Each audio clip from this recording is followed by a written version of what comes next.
Você nunca mais vai errar nenhum brigadeiro na sua vida. Gente, no vídeo de hoje eu vou ensinar pra vocês uma coisa que muita gente passa uma vida inteira sem saber fazer, que é reconhecer os pontos do brigadeiro. Com uma receita de brigadeiro, a gente consegue fazer vários produtos diferentes. E é por isso que nas minhas aulas eu sempre apresento para os meus alunos a famosa escada dos pontos de brigadeiro. É isso mesmo, tem uma escadinha, a gente vai reconhecendo cada um desses pontos e cada ponto serve para um produto diferente. Vamos começar com o primeiro ponto, ponto número 1, o famoso ferveu tá pronto. A gente chama de ponto de fita, ponto de fio, é o mais fácil de reconhecer. Ele começou a ferver, começou a borbulhar, tá pronto o seu primeiro ponto.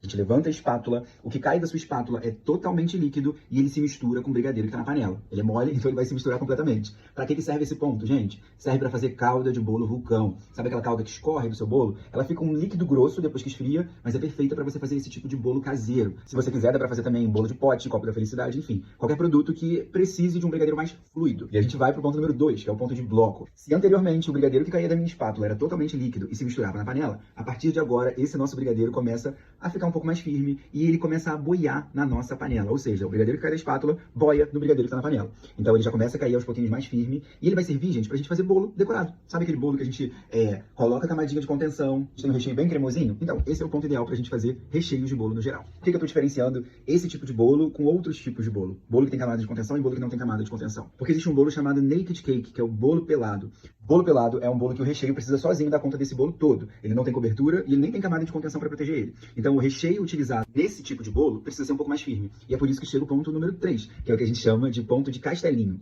Sabe quando vocês estão na areia molhada da praia, pega um pouquinho de areia, faz assim, faz aquele castelinho de areia? Então, esse é o ponto número 3. Não é que a gente vai fazer um castelinho de areia com brigadeiro. Mas a partir de agora, esse brigadeiro que cai da espátula, ele não vai só boiar. Ele vai começar a fazer um castelinho, ou seja, ele se amontoa um brigadeiro em cima do outro.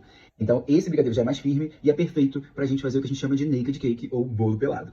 E aí, gente, a gente vai pro nosso quarto e último ponto, que é o famoso ponto Moisés no Egito. Moisés no Egito é quando você pega a sua espátula, passa no meio da panela, e se esse mar vermelho se abrir igual Moisés fez no Egito, a gente vai ter um brigadeiro perfeito para fazer os brigadeiros de enrolar, ou seja, os docinhos. Gosto de reforçar sempre o seguinte, ponto número 4, que é Moisés no Egito, não é para ser utilizado em bolo, é só para docinho. Se a gente bota o ponto número 4 no bolo da gente, a tendência é que quando você corte o bolo, vá recheio para um lado, massa para o outro, enfim, não vai ter aderência porque ele não é cremoso. Então, ponto número 4 é só se você quiser fazer brigadeiros de enrolar. Se você gostou dessa nossa aula, isso é só uma pequena parte de tudo que eu ensino no meu manual do Brigadeiro Perfeito. Esse livro foi feito depois de eu juntar todo o meu conhecimento de mais de 16 anos na confeitaria. São mais de 8 anos ensinando confeitaria. E nele eu vou te ensinar todos os segredos para fazer um brigadeiro perfeito. Desde a escolha dos ingredientes, desde qual panela utilizar, qual espátula, qual marca, enfim, é bem completo. Eu ensino tudo passo a passo. E além disso, você ganha como bônus 3 e-books, volume 1, 2 e 3, onde eu te ensino as minhas melhores receitas de brigadeiro gourmet, de brigadeiros prémios e autorais e de docinhos populares para festa. Então, se você quer aprender todos os segredos e nunca mais errar um brigadeiro na sua vida, garanta agora mesmo o meu manual do Brigadeiro Perfeito.